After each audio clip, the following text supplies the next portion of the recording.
Sup, guys? 1-1 yesterday as the Braves won in a shutout, so that was a pretty easy win. The under in the Cubs-Royals game was looking good. It was 3-1, I think, into the sixth inning. So I think the under maybe cashed in the first 5 innings. Obviously, that's not the way I went. I didn't think there was that much reason to take the bullpens out of the equation, and that wound up not working out very well as the Cubs hit a grand slam. Grand slams are basically killers of unders. I mean, obviously you do not need that to happen. You do not want that to happen. That sent it over. It wound up being a 13-run game, 13 runs scored on 18 hits. I think the Cubs scored 9 runs on 9 hits. That's pretty efficient scoring. I mean, the grand slam obviously helped. When you score almost all the guys that you put on base, that's a killer of unders as well. The thing that sucked more was that a bunch of the leans that I had, most of the ones on the sides, like all hit. I think San Diego hit. I think the Phillies hit, and Tyler Phillips, I think, threw a complete game shutout in what was that, like his third or fourth major league start ever. That's total insanity. But I was right about that one, and then I think I was right about what was the other side that I was talking about yesterday? I don't even remember. There were 3 sides that I mentioned I had leans towards, and I think every single one of them won. I wish I remember what it was at this point, but the total I was not right about on Minnesota, Detroit, I don't think. But I don't even remember. Yeah, what was the other side that I even talked about? I don't even remember. Whatever. Was it Arizona? I'm not even sure. I don't even remember. Cincinnati was the day before that. Whatever. I'm rambling. All right, we'll move on to today. I don't know if there are any real leans that I'm going to talk about today. I guess there are a few things that I find maybe a little bit interesting. I guess we could talk about the fact that we have one guy making his major league debut, but I won't talk about that yet. I'm on that game. The Dodgers have River Ryan pitching. I missed his major league debut. Who the hell is River Ryan? What kind of a name is River? Like River Phoenix, I guess. That guy, I don't trust him because his ERA in AAA was really bad, over 10, but it was only in 7 innings. His numbers in AA before he got moved to AAA were a little bit better than that. I think he has okay numbers, but his real drawback is that he's completely wild, although I am going to be on a pitcher today who has the same issue in the minors. River Ryan, a guy to keep his eye on. He's making his second major league start there, and he's up against Spencer Arrighetti on Houston, he's been pitching better, but he's still been struggling at the major league level, man. Houston possibly on the verge of a sweep there too, so the Dodgers might be extra motivated to try to avoid that. So that's an interesting one, but I don't want to get involved in that. I do see the money line moving towards the Dodgers, dropping on Houston there, but I also see the tickets and cash percentages in the complete opposite direction, flipped on that. So that's kind of weird. I was eyeing Arizona briefly because it looks like Arizona's flipped from an underdog to a favorite, and they have the cash on them. So it looks like the cash versus the tickets would be on Houston and on Arizona, but I'm not sure I want to get involved in either of those, even though it does look like a pros versus Joes kind of type of situation in both of those games. Pittsburgh and Arizona, Gilbert Diaz is pitching for Arizona. He's a guy who I've talked about. He's only made 3 starts in the majors so far, and his first 2 were pretty impressive, even though he wasn't striking a lot of guys out. He went 6 innings in each of them, didn't allow a lot of runs, and then he got lit up and blew up my under in the game that I took him. I took the under in the last game that he pitched, I'm pretty sure, and he really did not do well in that game, unfortunately for me and for him, I guess, but he could turn it back around. I mean, he's a guy, obviously, he still has that going for him. The fact that Pittsburgh, he's facing Pittsburgh now. So the fact that he's facing an offense that has never seen him before still kind of gives him an advantage there. And then on the other side, Mitch Keller is pitching for Pittsburgh, and he has okay numbers this year. I don't think he's that great, but he's not horrible. And his numbers against Arizona lifetime are actually quite good. So I would maybe lean towards an under in that one rather than trying to get involved on the Arizona side, even though the market read would put you on the Arizona side. I don't really have that much of a reason to not agree with that, even though I do think Arizona is on the verge of a sweep here. So you could say, well, Pittsburgh is going to get a little bit extra motivated to try to avoid the sweep. That could be true, potentially. So I think the under is actually maybe a little bit of a better way to play that, just because Keller has good career numbers against Arizona, and then Diaz, he has the advantage of not having been seen before by the opposing hitters. That number, the total has dropped a little bit from 8.5 to 8.5 juice to the under, and I do see what looks like a ticket versus cash discrepancy on that one too, where the majority of tickets are on the over, but the majority of cash on the under. So I do kind of like the under in that one. All right, and we'll move on to my actual plays here, which are both afternoon games. We got Sunday. For some reason, Saturday games are not played early in the afternoon anymore. I don't know what Major League Baseball is doing with their schedule. I've mentioned that before, but I'm used to like, oh, Major League Baseball starts at like 1 p.m. Eastern on Saturday. No, it does kind of start almost around that time on Sundays. Actually, Sunday, the first game up is Cincinnati-Tampa, and that's at 11:30 a.m. That's in like a half hour from now. That's just, I don't know what's going on with Major League Baseball scheduling, but Sunday does still have a lot of afternoon games.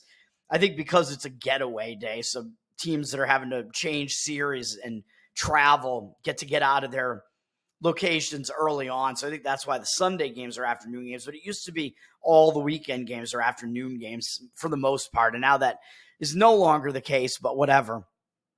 First game I'm going to be on. Both of my games are in the afternoon, and they are, one game's at 1:35 Eastern, one game's at 2:10 Eastern. The first game up, I'm going to take the Cleveland Indians plus 120. It looks like you might only be able to get them at plus 115 now. This line is on the move, man, and I think the market is in agreement with this because this line is moving. It looks like as far as the market read here, this is Cleveland at Philadelphia. This is the rubber match in this series, by the way, I think. So there's no real advantage with like any team getting extra motivated to try to avoid a sweep or anything like that. I think Cleveland won game one of the series, in Philly, as I mentioned, I liked them yesterday and they won yesterday, but now I'm kind of going with the zigzag effect here and going back to the Cleveland side on this one. Philly has dropped all the way from minus 143 down to minus 118, and they're public. They have 75% of the tickets and only 60% of the cash. So Philly looks like a public home favorite. I did mention they're the team with the best home record in baseball, but I think this is one situation and pitching matchup where I think you can go against Philadelphia in this one. You got two young lefties on the mound here. This is going to be a little bit weird, man. You look at yesterday, Philly, like I mentioned, they won the game 8-0, but Philly, the one thing that I don't love about taking Cleveland here is that Philly saved their entire bullpen as they used Tyler Phillips. He finished the game, a complete game, whereas Cleveland, Carrasco got knocked out early, and they had to use some of their relief pitchers. They kind of used a few of their like longer relief men, kind of. A couple of the relievers they used didn't throw that many pitches, although I wouldn't think that they'd be available in this game, though. So this one, getting a little bit interesting. You might want to think about maybe even playing a first 5-inning bet on this one, but you get a little bit less value on that one if you want to do that. I think the offense is, even though Philly's offense is a little bit better, Cleveland's offense is good enough to kind of attempt to score with them. And I just kind of like this overall matchup here. And I'm reading the market, and I think the Philly might even actually be in a little bit of a letdown spot, which is why I kind of decided to go full game on this. They are facing the Yankees next. So it's possible that even though this is a rubber match against a Cleveland team that has a good record, that Philly could potentially overlook them a little bit and wind up looking ahead to the Yankees a little bit. But then what we get here is the starting pitching matchup, man. I think it is a little bit questionable, but you get these two young guys. The thing is, Cleveland has Joey Cantillo making his Major League debut. He's 24 years old. I looked at what he's done in the minors, and his stats in the minors are interesting. He's in AAA, and he's got like a 3-something ERA in AAA, so that's a pretty good sign that he's got a low ERA in AAA, but his whip is kind of high. It's like in the 1.3s, or maybe it's in the 1.2s, I forget, but his whip is high because he is wild. He walks too many guys. So that's the one issue here. But I think he's going to have an advantage because he does have pretty good stuff. And coming into the majors, facing an offense, I think he could hold Philly's offense in check a little bit just because Philly's hitters have never seen him before. And I think it gives Cantillo a little bit of an edge here, and that's going to help this play here. So I like that side of it. The fact that Cantillo has never been seen before by the opposing hitters, and he is a guy that has decent stuff. He's one of the top pitching prospects in Cleveland's organization right now, and he is a guy that he's had decent success in the minors. Like I said, his one issue is that he's wild. He has a really high strikeout rate in the minors. So that's one thing I was like, oh, that makes me notice. Although, like I said, he needs to correct that wildness, but I think a lot of it might be on his curveball, his breaking ball. He's got a lot of different pitches. He's got, of course, a four-seam fastball, and he doesn't really overpower hitters with it. It looks like he's improved his velocity, because it looked like at one point a few years ago he was in the upper 80s on that fastball, but now he's in like the low to mid 90s, which is a little bit better, at least on that. Then he's got his best pitch is a sinking changeup. His best pitch is this changeup that I guess kind of comes out of the same arm slot as the fastball, which is what you want from the changeup. You want to fool hitters, not let them know that the changeup is coming. But his changeup has like some nasty movement on it. And I think that is his best pitch. And that's allowing him to get some of these strikeouts that he's getting. It forces guys to hit into some ground balls, it seems. So that's good. Then, like I said, he does have a curveball that I think his control over it is not great, but it does have a lot of movement on it, apparently. Just he doesn't get it in the strike zone that much, but it is a pitch that you're kind of wanting to get guys to swing and miss at. But apparently it works out some of the time. And then he also throws a slider, I believe, for his other pitch. So he's a guy that has a somewhat deep pitch arsenal there with 4 pitches, basically. So I do like that as well. So I'm going to take the shot on Cantillo here, man. And then the other side, I think this doesn't look great for Philadelphia, man. The public, I think, is really misreading this game. They're just coming in saying, oh, Philly, we like Philly. They were like one of the teams with the best records in baseball. Let's jump on them. They're going to get the rubber match here. They looked really good yesterday, right? Winning in a shutout 8-0, which is another reason why I think you might see Cleveland kind of get a little bit angry and show up more focused here after getting shut out in the previous game, whereas Philly might get a little bit complacent, thinking, all right, we turned this around. We dominated Cleveland yesterday. And like I said, they have the Yankees up next, so they could potentially actually overlook the team that they just shut out with a big game against the Yankees up next. But Philly, their starting pitching situation doesn't look good to me at all here, man, with Colby Allard. He's a young guy. They got him over from the Braves organization, I guess. He's been around. He's 26, but he's been in the league since 2018, but he has not been successful. He was coming out of the bullpen much of the time and making some starts for Atlanta, and then he was on Texas for most of his career. But his career ERA is 6.1, career WHIP 1.43. His stats are not good, dude. He's got 204 strikeouts and 245 innings in his career, so his strikeout rate not high. His walk number is a bit high at 84 walks as well. That's not terrific either, so there's not much to like about this, man. This season, he hasn't made that many appearances, but he was actually this season he hasn't pitched yet at all. Never mind, excuse me. He has not made any appearances yet. So this is going to be his debut for Philly. So they're just throwing him into the fire, man. And based on his stats throughout his career, I'm not sold on this. And even when he made a couple of starts for the Braves, he didn't go deep into those games at all. Looking at last year's performances, he went 4 2/3, even though he did have an 8-1 strikeout walk ratio in that game against Minnesota. It's not showing you that he can go deep into games. Then he went 5 innings against Cleveland in a pretty mediocre start. And then he might have come out of the bullpen in his other starts because he really did not throw many pitches in those. And he gave up a lot of runs. He gave up 6 runs across 2 2/3 innings in the other starts against Tampa and the White Sox, who are not great offensive teams, really. Now he's coming into the fire here. Cleveland has actually seen him a little bit, although he's actually done well against them because, like I said, he actually faced Cleveland last year, but that means that Cleveland did see him once. So I think that actually takes away a little bit of his advantage because when Cleveland faced him last year, they were coming in not having seen him before, so they didn't know what to expect. But now half of Cleveland's lineup has actually faced him before, so even though they didn't do well against him, I think that kind of takes away his advantage a little bit just because Cleveland saw him last year, although, yeah, it has been a year since they've seen him. And they were only 3 for 14 off him with no extra base hits, 1 RBI, 2-1 strikeout walk ratio, 214 batting average, and 481 OPS. But still, like I said, Cleveland has now faced him at least once before. And looking at Allard's career stats, I mean, he is There's nothing to like about that. He has not been successful at the major league level, and it goes back to 2018 at this point. There's kind of a reason why he hasn't stuck that long with a particular team, and he hasn't really stuck in like a starting rotation. So I don't like that. I think I'm going to go, I think the advantage is on the side of Cantillo here, and I think it's on the side of Cleveland trying to bounce back from that shutout loss yesterday. In the market on the full game money line does look like it's moving in the direction of Cleveland as well. So I like that. You get Cleveland at plus 120, plus 115. Now is the best you can do. If you want to only play the starting pitching matchup because Philadelphia did save their bullpen yesterday, that is true. They did. I don't blame you for that either. I don't mind that either. You can take Cleveland at plus 105.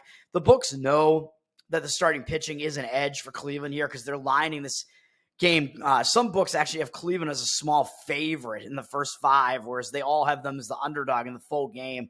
So my hope is that Cleveland gets off to the good start in the game and they're able to hang on to this here because the bullpen situation is the one kind of iffy situation here for Cleveland with Philly not having used theirs yesterday. But hopefully we can still get it done here. But like I said, if you want to play Cleveland plus 105 on the first 5 money line, I don't mind that either. And then the other game I'm going to be on is a total. I'm taking the under. I mentioned the series. I haven't played the series yet. This is Seattle White Sox. I mentioned that this looks like an under type of series, and both of the games in the series so far have gone over, I'm pretty sure. So I think this might be the spot where you actually get a little bit of value coming in on an under.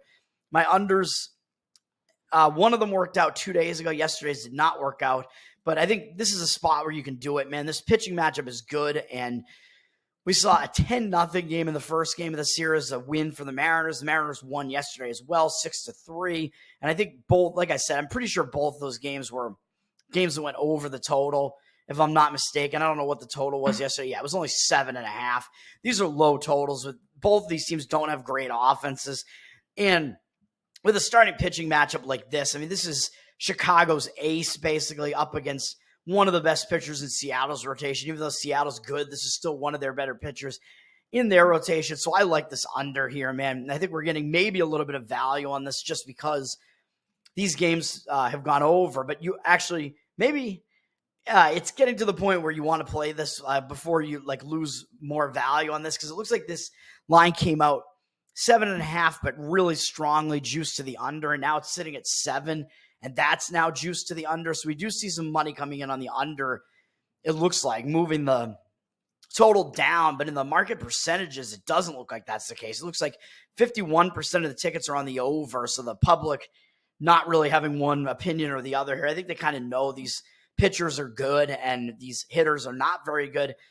So the public does look like they're only slightly on the over here, but 90% of the cash on the over. So I'm a little bit worried about that, where the cash discrepancy does look like it's kind of on the over here. But I think the only way to play this is on the under, and that's what I'm doing here. You can get under 7 right at minus 110 right now, I'm pretty sure. So that's the way I'm doing this. If you have to lay a little bit more than that, I think it's worth it to still get the 7, because you don't want to get in a situation where you have to play under 6.5. Yeah, it looks like under 7 minus 110 is still available out there. I see it at MGM right now in Mass at least, but I do see some books hanging it at minus 112 right now, which I think is still fine. That's the way I'm going here. Like I said, this starting pitching match, I think, is very conducive to it, but the bullpen situation I don't think is something that's going to take me off of it, really. Both teams, I mean, the Mariners did have to use some of their relievers yesterday. They used 5 relief pitchers. Does that concern me? Maybe a little bit, but Wu, for some reason, he got taken out of the game pretty early, even though he hadn't allowed any runs. I don't know if he got hurt or actually he allowed 1 run, but it was an unearned run. I don't know if he got hurt or what, because his pitch count was only at 70, so I don't know why he got taken out of that game. And the Mariners wound up having to use 4 relief pitchers. So they used, I think, kind of a couple of guys who were a little bit more in the long relief role. They did wind up having to use a couple of their better relievers too, though, and their closer to save the game. But on the White Sox side, Fedde didn't pitch that well. And he only went 4 innings too, so the White Sox had to kind of save. They had to kind of use their pen as well. They kind of saved some of their better relievers, but I think the White Sox bullpen is just the worst bullpen in general. So I think it kind of just, I don't think it's going to be something that keeps you off of the over here, even though the Mariners did use 5 relievers. The White Sox used 3. The Mariners side of it does worry me a little bit, but I still think this starting pitching matchup is strong enough that this looks like an underplay to me, man. The Mariners have Bryce Miller pitching. He's been excellent this year. 3.41 ERA, 1.03 whip. Obviously, the hope is that he's going to get you deep into this game. He tends to go at least 5 2/3 in basically all of his starts. So I think only once this season has he not done that, or actually twice, excuse me. The majority of his starts, he's gone at least 6, so I like that. He's pitching pretty well this month, in the month of July, 12-1 strikeout walk ratio. He's only allowed 2 earned runs, 16 hits in 18 2/3, and he did some of that against Baltimore and San Diego, so that's pretty impressive.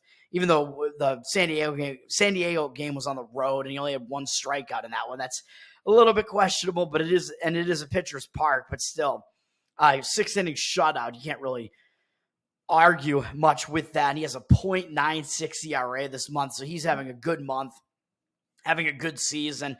Like I said, 103 strikeouts and only 29 walks, so good strikeout walk ratio. The strikeout rate a little bit low in 116 innings, but only 90 hits allowed, so he's really not putting a lot of men on base via the hit or the walk.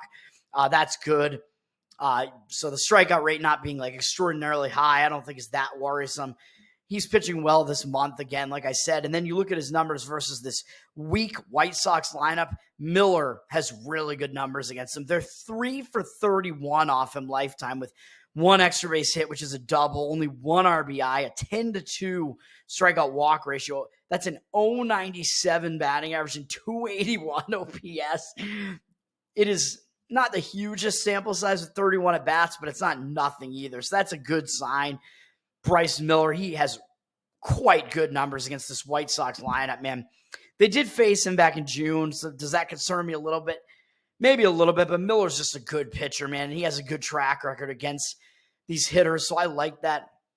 And then looking at the other side, I mean, Garrett Crochet, I think, is the better of these two pitchers, actually. He is a really good pitcher. He's been in the league for a few years now, and even though he's still only 25, I would say he's great. I think he's one of the better pitchers in all of baseball. He's got a 3.07 ERA, .97 whip. This month, he's been pitching basically the same, 16-5 strikeout walk ratio, 10 innings, 9 hits allowed, 3.6 ERA, although that actually includes, I believe he pitched in the All-Star game as well, and he went 1 shutout inning with 1 hit allowed and one hit allowed and 1 strikeout allowed. No home runs allowed, of course. He's coming off kind of a bad performance. He actually hasn't gone deep into these games this month, but the fact that he only went 2 innings against Pittsburgh, 2 no-hit innings, by the way, with 4 strikeouts, I think that was kind of a tune-up to get ready for the All-Star game. I think Chicago decided to not have him go deep into that start. He was pitching really well. Or maybe it was a relief appearance, so I'm not even sure. I think they were just getting him ready for the All-Star game, so I think that explains why he only went 2 innings in that outing, so I don't think there's much to take away from that. The Miami start before that, he actually struggled and put 8 men on base in 4 innings, so maybe he just wasn't focused. Maybe because of the All-Star appearance coming up, maybe he was just unfocused because of that. So I'm not going to put too much stock into that Miami start either. And then coming out of the All-Star break, he had kind of a questionable start, being pretty inefficient with his pitches, but it was at Texas, who can hit well. It's a tough park for pitchers to pitch in. He went 4 innings, allowing 2 earned runs, which isn't terrible. A 7-2 strikeout walk ratio, not that bad either. 4 hits allowed, but he threw 74 pitches, and they took him out of the game, and maybe they were easing him back in after the All-Star appearance. So maybe the All-Star appearance just kind of threw off his recent appearances. So I'm going to kind of ignore all that and kind of expect him to return to form like he has been, because in the month of June, he was just insane with a 56-6 strikeout walk ratio, 29 hits allowed, and 37 2/3. So I'm expecting him to get back to what he's done over the course of the season. Man, over the course of the season, his strikeout rate is absolutely insane. It's one of the highest in baseball, 157 strikeouts and only 25 walks and 111 1/3 innings pitched and only 83 hits allowed. So he's been really dominant this season, a low walk rate and a really high strikeout rate. One of the higher strikeout walk ratios in baseball, not allowing many hits either, striking out a ton, a really, really high strikeout rate. So I think we're going to see Crochet return to form here. And then against Seattle, we have a somewhat small sample size, although most of their hitters have at least seen him like once before. They're 4 for 23 off Crochet with 2 doubles. They do have 2 home runs off him and only 2 RBIs off of that. So both solo shots. It's a 10-2 strikeout walk ratio. It's a 174 batting average. But because of the home runs, it's a 762 OPS. So the OPS is a little bit high just because of those home runs in a small sample size. But I'm going to look more towards the number of strikeouts being really high against these Seattle hitters, the number of walks being pretty low, the number of hits being really low, that batting average being really low. I think that trumps the home runs that he's allowed. And he faced Seattle back in June. Like I said, that might have been the same game. Was that game might have been Crochet against Miller too? Was that both of them in that game? I'm not even sure.